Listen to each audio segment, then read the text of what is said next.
Hello everyone, and thank you for joining us for our today's session, Practical Strategies for Promoting Wellbeing in Primary School Communities. We've enjoyed the keynote session, focusing on the role communities play in supporting mental health and wellbeing, led by Judy and Debbie.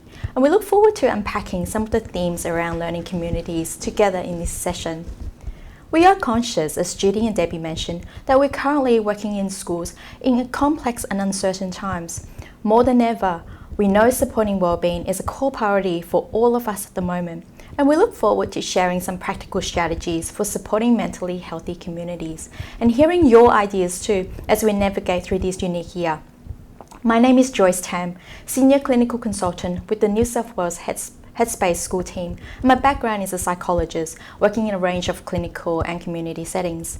And I am delighted to be joined by Melinda Phillips, Education Consultant on our team. Melinda, would you like to share a little bit about yourself today? Thanks, Joyce. It's great to be here. I have a teaching background and I've worked in a range of roles supporting school communities for the last 15 years or so too.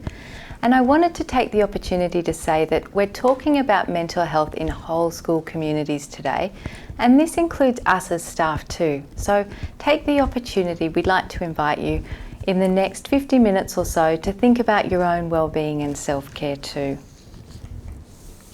And I'd like to acknowledge that Joyce and I are joining you today from the lands of the Gadigal people of the Eora Nation and pay my respects to elders past, present and emerging. And as an initiative with national reach, we'd like to extend our respect to all elders and Aboriginal and Torres Strait Islander people across Australia. Today we have people joining us from all over the country, so it would be wonderful if people could share their own acknowledgement by putting the name of the country that they're on into the chat. And the moderators will also share a link in the chat to a map, which can help if you'd like to know what land or country you're on. And this map comes from the Australian Institute of Aboriginal and Torres Strait Islander Studies. And Always BU is a suite of resources that's also available within BU to assist learning communities to consider Aboriginal and Torres Strait Islander perspectives. We recognise the contribution of Aboriginal and Torres Strait Islander people in the development of this resource, and we'll also share a link to this resource with you now. And now we'd like to tell you a little bit about BU, for those of you who mightn't know too much about BU or haven't been to one of our virtual conferences before. BU is a national mental health initiative for educators and the organiser of this conference. It's led by Beyond Blue in partnership with Early Childhood Australia and Headspace, and it's completely free and available to every educator and also every learning service and school across Australia. BU empowers educators to support children and young people's social and emotional wellbeing and also their own mental health. It offers educators a range of online professional learning options, fact sheets, webinars and other resources. And it also focuses on the needs of whole school communities with tools and processes to implement that whole learning community approach to mental health and wellbeing. The discussions that we'll have throughout the conference will continue to highlight BU resources, tools and professional learning to show you how BU can support that whole school approach to mental health. So recent events have reinforced the need for mental health wellbeing strategies in early learning services and schools. And this conference covers 3 key themes in 10 sessions over 2 days. So firstly, it's about mental health and wellbeing, a whole school community approach. We know that most effective approach to mental health prevention and promotion is one that involves a whole school learning community, including leaders, educators, children and young people, and also families and the wider local community. Secondly, it's about prepare and taking care, so looking at critical incidents in uncertain times. And lastly, the benefits of building a strong family and community partnerships.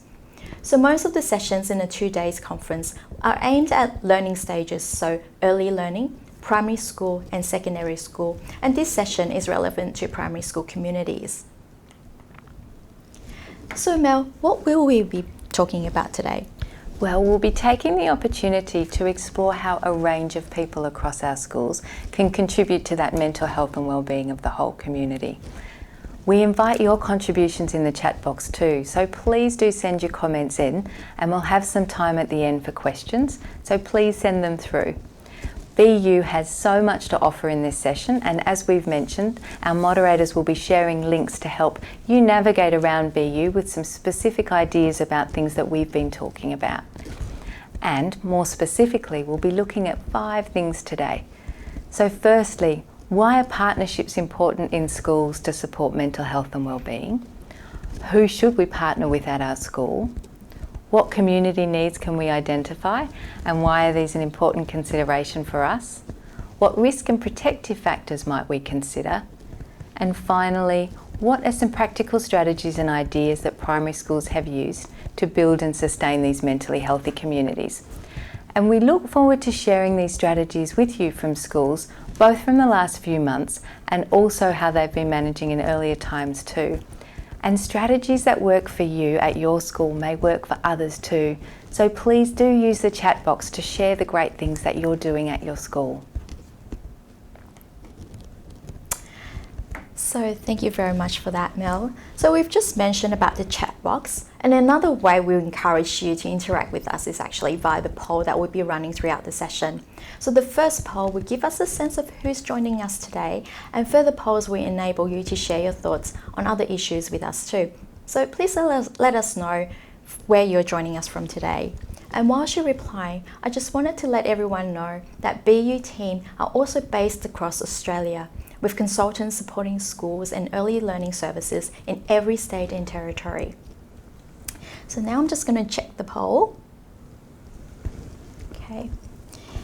And it looks like we've got a few results in. So we've got about 36% coming from New South Wales. Hello. And also from Queensland, we've got about 16%. And from Victoria, we've got about 30% also. And also from Western Australia and South Australia. And some more from Tassie and also Northern Territory. So welcome. Thanks, Joyce, and welcome to people from across Australia. That's just great to know. And so why are partnerships important? Well, we know that a sense of belonging and connection are really critical for the mental health and wellbeing of all members of the community. Partnering with others allows us to connect with all of the important groups in our community and foster a sense of belonging with every group. And these partnerships, in turn, are important in what they bring to children and young people's mental health and wellbeing. Effective partnerships really contribute in 2 ways. Firstly, by strengthening that broader mental health and wellbeing landscape in the school community, and also through enabling specific interactions that can support specific children and young people. So partnerships are working at both levels.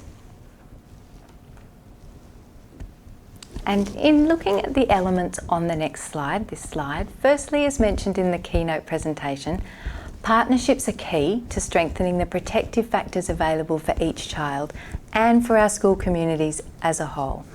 And we'll return to these protective factors soon. And secondly, trust is built over time through everyone involved being inclusive, respectful, honest and reliable, and doing what they say they'll do.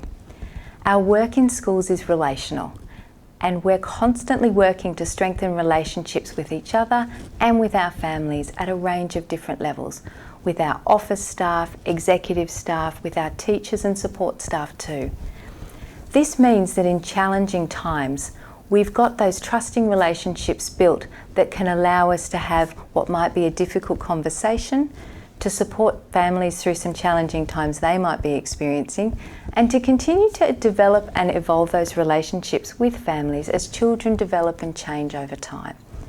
And absolutely in the last few months, those genuine trusting relationships have allowed us within our communities to really know that we're all in this together as we navigate the challenges that we've been facing as a school community. And finally, partnerships support learning and wellbeing outcomes because children and young people really benefit when the important adults in their lives are working together. Children and young people also benefit when they have a say and are included in decision making too. And in the end, these wellbeing outcomes are life outcomes for the children and young people we support, and a really core focus for all our work. We know that children's wellbeing is linked to improved relationships, their learning and creativity, their social skills, their emotional skills, and their physical health. And for more information on some of what I've just been talking about, you can visit the 3 modules within BU's Mentally Healthy Communities domain: Understand, Connect and Include. Thanks very much, Mel. So who should we be building relate partnerships with? Well, Bronfenbrenner's ecological systems theory, which we've popped up on the slide, outlines the importance of healthy and strong family and community connections to support and promote the well-being of children and young people. While families are certainly the first and most important influence on children's development, there are many other influential aspects in that social environment. The most closely involved, family, school and peers, are at the centre of the circle, and then others are present in those central circles with some other significant social aspects in the outer ring. So how can we actually implement this model in terms of building partnerships? It can feel like we already know who our key people in our school community are, and perhaps we do, but taking the opportunity to pause and reflect is really important though, as it gives us the space to question our assumptions and identify other people and groups that might be less immediately visible. It also gives us the space to work out which partnerships are flourishing at the moment, which might be going just okay, and which partnerships we might need to start and support. And using a socio-ecological model like this one is one way that your school can map its existing connections for children, young people and their families. Knowing and working with these key stakeholders to uncover community needs and perceptions enables the needs analysis that you do to be really rich and multi-layered and consider a range of perspectives. Sometimes we might need to do a little bit of planning on how best to engage with different groups, but especially I think for those for whom participating like this might be a newer experience. But generally our work is really well rewarded in long and trusting relationships that we can build with families. So Mel, what about children themselves? Well, that's a great question, Joyce, and the importance of each unique individual is highlighted as really central in this model. And this affirms the importance of partnering with those children and young people themselves too. We really need to recognise and build their agency and their capacity to share their views on what's needed as we identify those next steps, and then to get them to help us build and maintain our mentally healthy community. Thanks, Mel. So we have discussed a range of important groups within our school, and we all find that some groups might be easier to work with, whilst others in building a mentally healthy learning community. So we've shared a poll on the screen here. Let us know who you find it easiest to partner with. And this is worthwhile because it will let us know our personal strengths and also those groups that may need some reflection and planning time to ensure successful outcome. So just checking the poll now.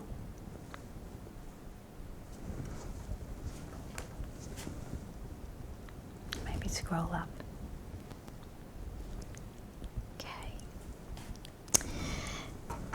Yes, so yes, thank you so much for the results. So now they've come back that staff would be, we've got about 49% that people find it most easiest to work with, followed by students, and then families, and then community organisations, Mel. Great, thank you for sharing that, everyone. And it is just to back up what Joyce said earlier, it's that idea about knowing who we naturally feel really comfortable working with, and also putting some attention around those partnerships that we might find a little bit more challenging or that take a little bit more work, to work out how best to do those as well. And we're now moving on to look at how we work with our partners to identify those community needs that we talked about. So we know our school communities well, and we might feel that we have a really good sense of what our community's wellbeing needs are. And building on this by working together with all those partners we've just identified to confirm some needs and identify others is really inclusive of partner perspectives and their strengths. And at its heart, inclusion is about encouraging everyone to participate. In addition, we know that in our current context at the moment with physical distancing and changes to work and family for many families, work and learning for many families, our community needs might likely have changed and expanded. Our partnerships are really key in identifying what these needs are, as some may be less visible while they've got less physical involvement on our school grounds. So we can't do this work alone. There are three important considerations that we've also shared on the slide. And firstly, we need to be really clear on our purpose, why we want to gather the information, especially at the moment in our current times. The more intentional we can be about those whys, the more they can guide us in our next steps that we want to take. Secondly, we can be really open and creative in how we want to capture everybody's voice. In addition to BU surveys and other surveys we might use at school, and other BU tools too, like the reflection and implementation tool, we might consider a key question on a whiteboard or a question box and some slips outside classrooms for parents and carers. And we might consider that kind of a suggestion box too in the staff room for staff to anonymously share. Do we consider inviting different partners to focus groups? Do we ask children and young people to survey their peers in different year groups to find out what they think? And also, how can we best be inclusive of the different cultures that are represented at our school and people's preferred ways of communicating? Would some people like the chance to be anonymous? And would others like to hear what other people think before they have the chance to communicate and contribute? And finally, a broad approach to gathering useful information means that we're taking a strength-based approach in addition to uncovering those needs. What is working? What do people want to contribute? And what are people interested in achieving in supporting that whole school wellbeing?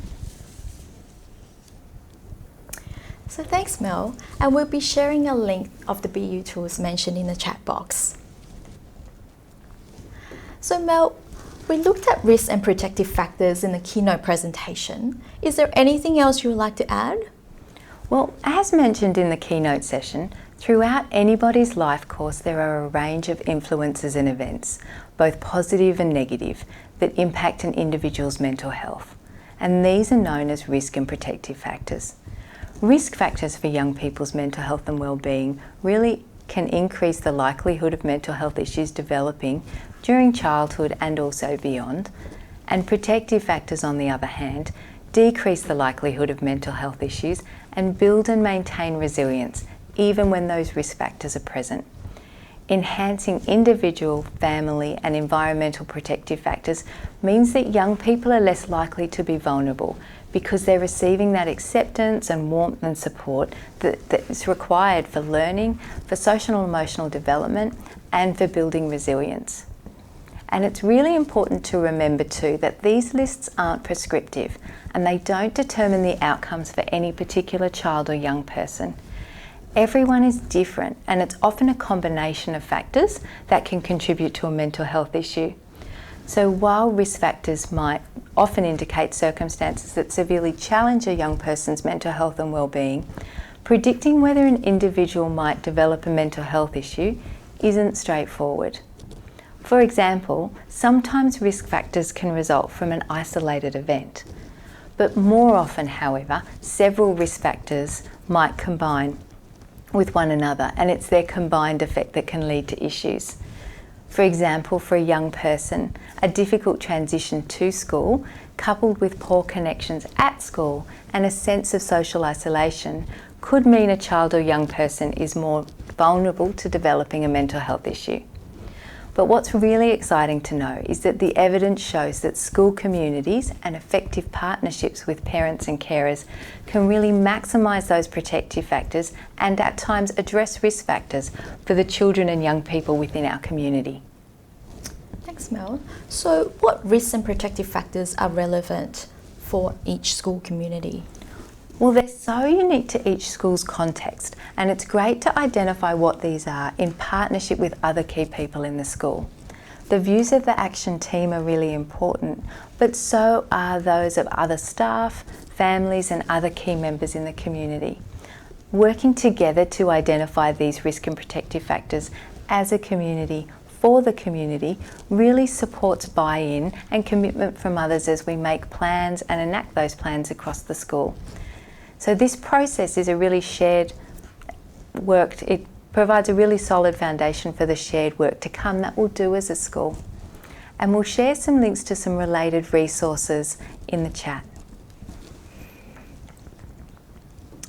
So ad hoc work by passionate educators and community members is brilliant, but in the end it is generally not sustainable. There is just so much going on at a school, and that having a plan for school community wellbeing and using a planning cycle is a very smart way to respect people's time and commitment and leverage their contribution for a bigger impact.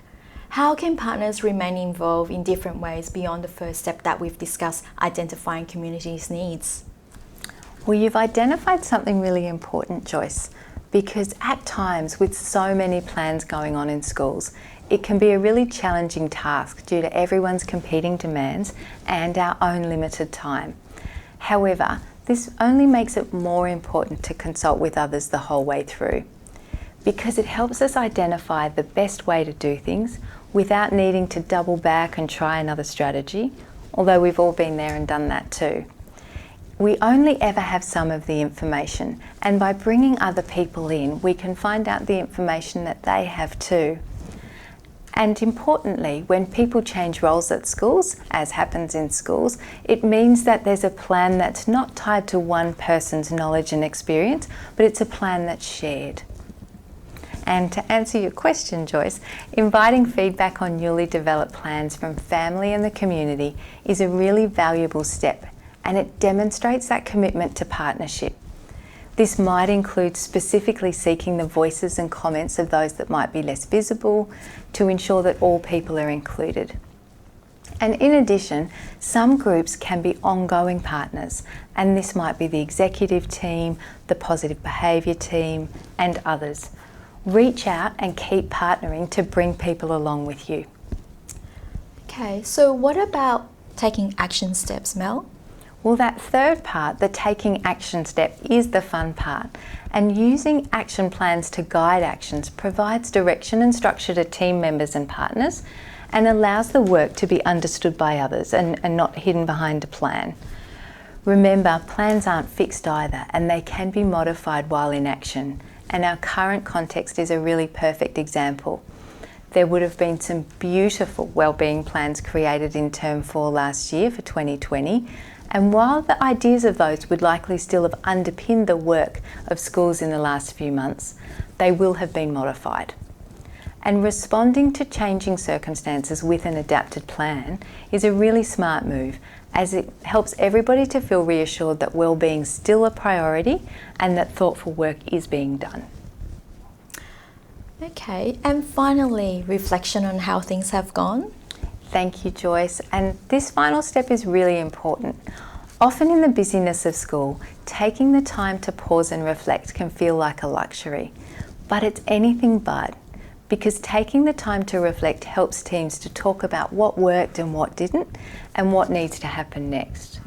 And again, although it can feel easier, this isn't work for a few key people to do by themselves. Asking partners to share their views and reflecting on that information, on stories and data gathered from a range of sources is a really important part of gaining a full picture of the work, because this then gives us that nice solid platform on which to plan our next steps.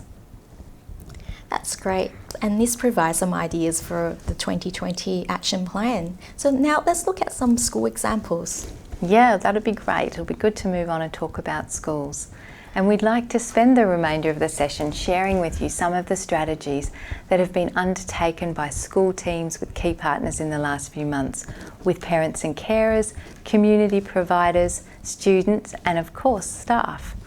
So these strategies that we're going to talk about may affirm some of the things that you're already undertaking, and it might give you some ideas and prompt some connections with things you're already doing too. And we'd really love to hear from you too, and we'll be asking you to share any great strategies that you've tried when working with your key partners in the chat as we go along too. Okay, so Now, this slide is about building parent engagement and it mentions family-centered practice. What do we mean by that? Well, family-centered practice is about supporting parents and carers to be actively involved in their children and young people's development and their education. And what it means, I guess, is really drawing on families' knowledge and understanding and their resources and their strengths to assist in shared decision making. It also occurs when we share information about their children and young people with them in a really open, respectful and collaborative way. Because when we do this with families, this helps families feel confident that they've been seen and that their needs have been identified and their roles have been acknowledged. Our current experience, of course, has meant that family-centred practice has taken a central role in just about every school around Australia in the last few months, even if we haven't named it like this. Schools have been working so tremendously hard to foster connections and support families, as those families have taken new and unexpected roles in supporting the learning and well-being of their students. So in the chat box here, we invite you to share how your school community have supported family to engage with student learning during this time. So Mel, have you got any examples that you would like to share? Well, there are so many great stories. One team at a Sydney primary school prepared learning and wellbeing packs for some of their most vulnerable families. And these were big plastic tubs and they were filled with picture books and Uno cards and pencils and crayons and pencil cases with some treats tucked in there as well. And many other schools have had learning packs with some wellbeing resources generally too, that have been safely delivered, collected at school or posted home, as well as of course the delivery online that we've been seeing too. And many schools have also continued to support their children and their families through wellbeing strategies in a multiplicity of ways. Some of the beautiful ones that we've seen have been key principal messages shared in blogs, on Facebook posts and in emails home. We've seen some tremendous visuals that schools have created in order to share important information with their families, webinar links to great resources, and also some really terrific, plain but easily understood parent-friendly resources in English and a range of other languages as well. People have been sending individual emails home to families, sharing, I guess, the support and resources that are available for their children. And executive teams at many schools have been in contact with the families of vulnerable students weekly, or often more often than weekly, to check in with those children and see how they're going. And I think really importantly, it's this combination of support that has built on what was existing before the last few months, but also innovating and finding new ways to support families that have been really crucial in keeping up that engagement and that family connection. And the wellbeing information that's been shared, of course, complements the great learning information that's been shared in so many ways too. And we're conscious that schools around Australia have been really working so hard as families transition back on site and learning takes place again on our school grounds in many places. So email and phone conversations about how children and young people have found that transition have been really important, as has a renewed understanding of the new knowledge that parents and carers often have about how their children learn best and the kinds of supports that they've needed to put in place for their own kids. And also from the school's perspective, there might have been glimpses into family lives that mean there's a greater understanding there too. And it'll be really great, important work over the next few months and even years as we weave that new knowledge in to how we've already been engaging with our families. Thanks, Mel. These are great examples, and it's really lovely to see the creativity behind all the lovely ideas and actions. So let's see now what we've got in our chat here.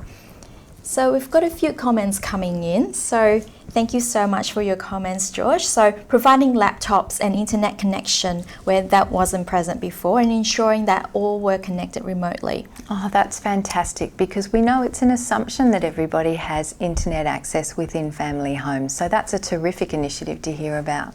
Yeah, sounds great. And also, we've got a comment from Kirsty. So, as Distant Education Centre, that they're well prepared for the changes that occurred during the COVID pandemic. Absolutely, Kirsty. You were terrifically well placed. You had a lot of those strategies down pat that the rest of us were learning as quickly as we could. Yes, and also from Ryan, engaging with parents and students with planners and encouraging dialogues between home and teachers. Fantastic. That's so great. And I think it's that extending the opportunity and the invitation to speak in many different ways so that we can offer the ways that different families need is a really important step that many families and schools have taken. Yeah, and so we've also got a message from Jennifer. So our school has at least 2 people within the school contacting each family each week. Oh, that's great. Yeah, and my role as a school chaplain was to contact a number of families via phone and just to be a person to chat to about anything. And it's fabulous for me and to continue to build that relationship. So that's great, Jennifer. Yeah, thank you. And thank you, Jennifer. And that's right. It's those continuing relationships too, that this has been a part of our story, a big chapter in our story this year. But our relationships with families have started before this time and continue on. And Jennifer, you've really beautifully shown that in your comments. So thank you. And now we're moving on to our most important stakeholders, our students. So Mel, student engagement is a construct that is often being discussed. So what exactly is it?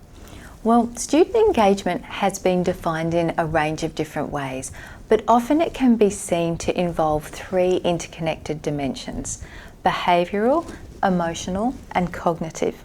So when we're looking at that behavioural dimension, we're really looking at students' involvement and participation in their learning and in social and extracurricular activities. The emotional aspect is often captured by students' sense of belonging and connectedness to school. And finally, the learning dimension can be looking at, I guess, students' investment in their learning. And schools have been working so very hard in many diverse ways to keep their students connected in the last few months, as we've all responded to the changes brought about by COVID-19. And there are so many terrific strategies schools are using. And we've invited you to share those in the chat too. But one story is a boarding school, a Year 5 to 12 boarding school here in Sydney, had to postpone a whole school singing and music event that generally occurs on the last day of term 1. And it's a very special school event because it's entirely student-led, with every student in the school participating. And boarder families combine it with a trip to Sydney to pick up their children and young people and take them home for the holidays. And this year, rather than cancel, the senior students have decided to hold the event online, which will happen in the next couple of weeks. And they've been working hard with very dedicated staff to work out the logistics of how that can happen online and to have a couch choir of 1,100 people, and also to practice and rehearse with the younger students via Zoom. So this example, I guess, demonstrates that behavioural aspect of engagement around helping students to engage through the different extracurricular activities and social activities that are on offer, and also that emotional connection, that real sense of belonging. And other primary schools have been sharing story time, including one who shared bedtime stories every weeknight in a Facebook group, with the teachers taking it in turns to read the story and stay connected to children and young people. And we've heard about movie nights too, where the same movie's been played in many different family homes, with a photo or a little paragraph about their experience being shared the next day. Some schools have been really engaging with students face-to-face in online sessions, and others have been doing really great work via email and even telephone too, to keep up that individual support for students. And now that many schools are transitioning back online, we know that many primary schools are really continuing to work very hard to monitor where the engagement of all of their students are at, each of them as they arrive back at school. That's great, Mel. It's great stories. So I think we're just going to check the chat box and see if we've got any further shares from our participants here.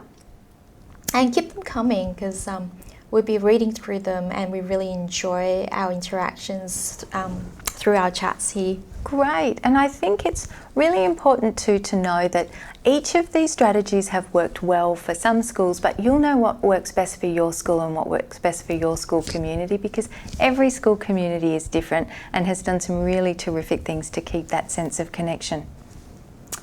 So we just got a chat that came through Christina. So using Google Chat Classroom was helpful during distance learning. Great. And that they've so Christina always had WebEx chats in regular. And also we've got recordings from Ryan of a video response to a question. Great. Which involves students creating dance moves. So that's Excellent. beautiful. And we've also got other students uploads for video YouTubes, and also, you know, with their peers responding to those videos as well. What a fantastic idea, and what a great way to connect kids when you mightn't always be able to do it in real time. So that's excellent. That's beautiful. And yes, and we've also got Jodie that just came through, that staff greet students and families at the gates in the morning and afternoon school pickups. Great, thank you for those beautiful. Lovely ideas. And that idea of greeting families and making families, I guess, feel that sense of normality and routine returning is really important for kids, but it's really important for families as well. So another very important partner in schools now are community organisations. So can you comment on community sector collaboration? Sure, and Joyce, I know that this is part of your background too, so feel very privileged to be sitting beside you and talking about this.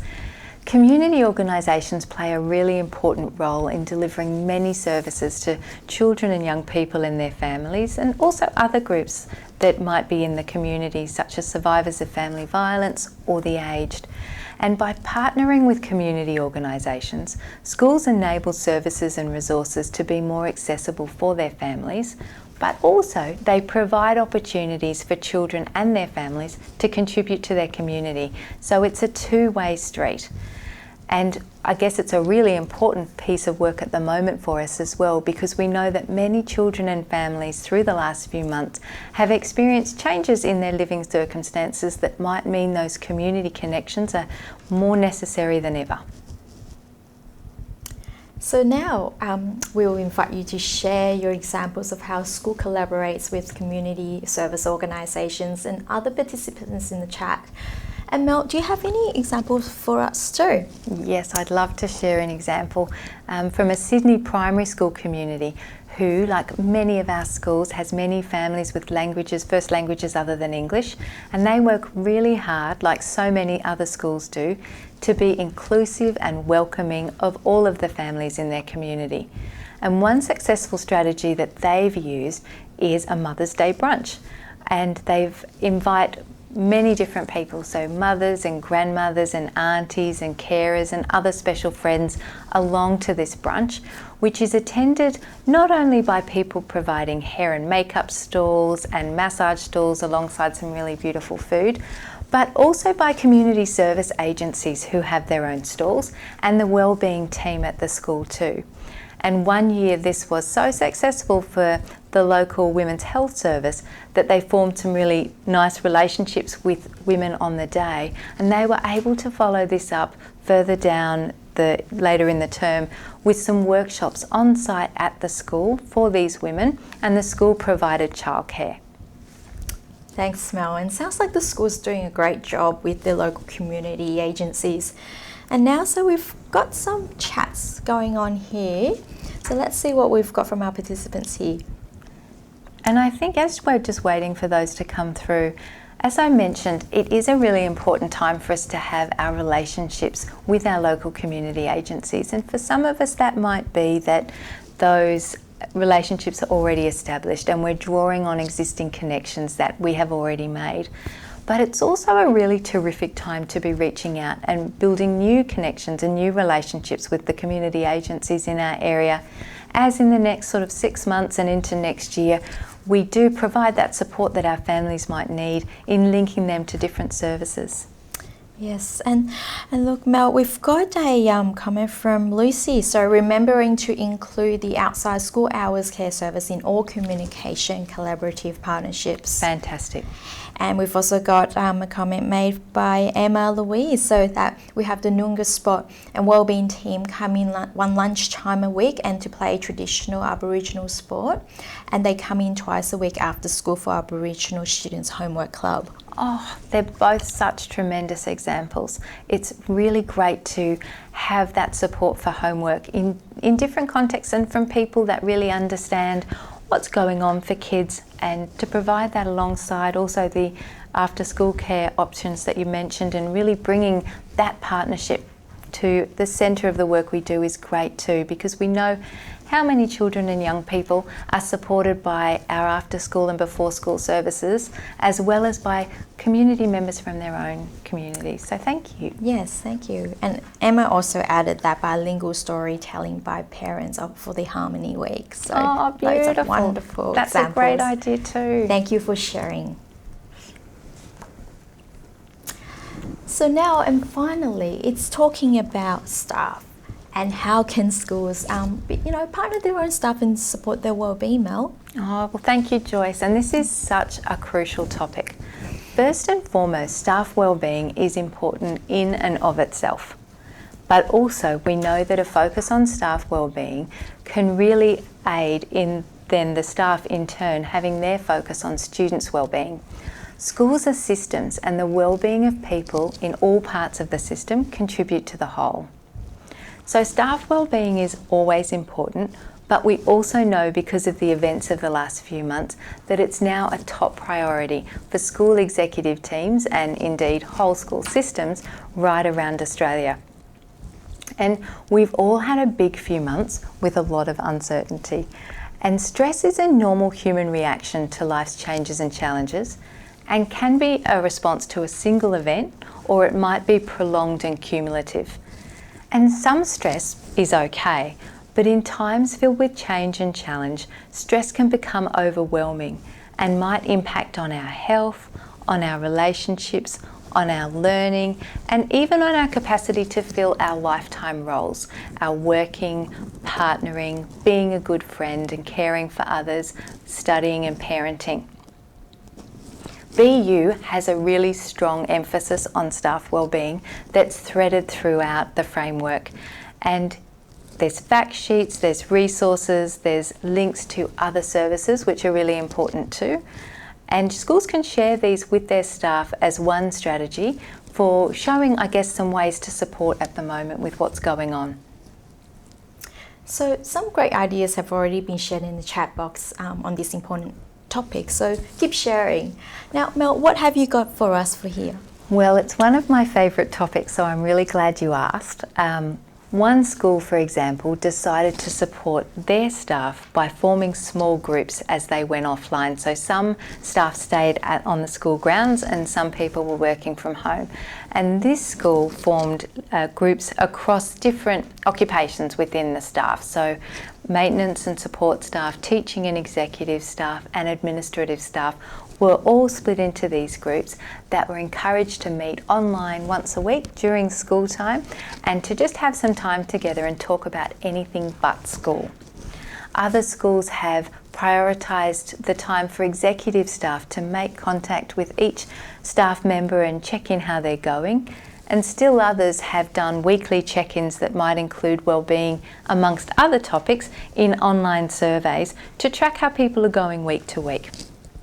And we also know about some really lovely initiatives from parents and community to show support for staff at these hard times, including coffee carts, lunch deliveries and fruit boxes. And we know too that in some schools specific strategies have been focused on, including personal strategies like self-care, sleep hygiene, self-compassion and physical activity. Strategies at the whole school level are really important too, like realistic email expectations, cancelling unnecessary meetings and sharing work equitably are also really important in supporting staff wellbeing.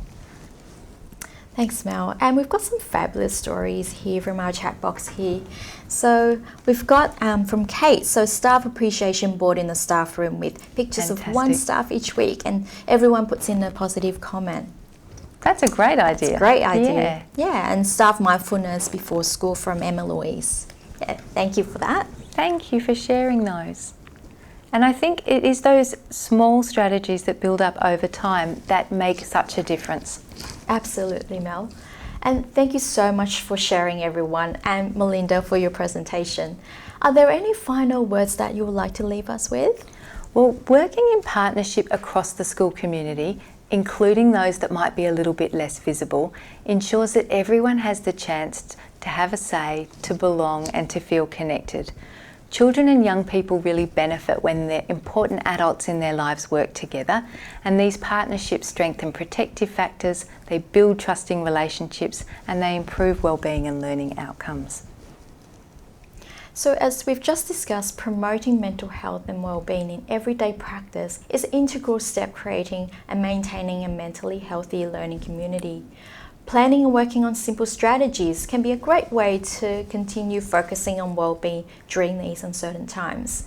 So now we've got a few more minutes to take a few more questions from the chat box. So please feel free to come through. And as those questions are coming through, we'd like to thank you for the interaction that you've shared with us in the chat box. It's been just terrific. And it really is an opportunity, I think, in the work that we do to learn from other schools and learn what other people are doing, because they can prompt us too.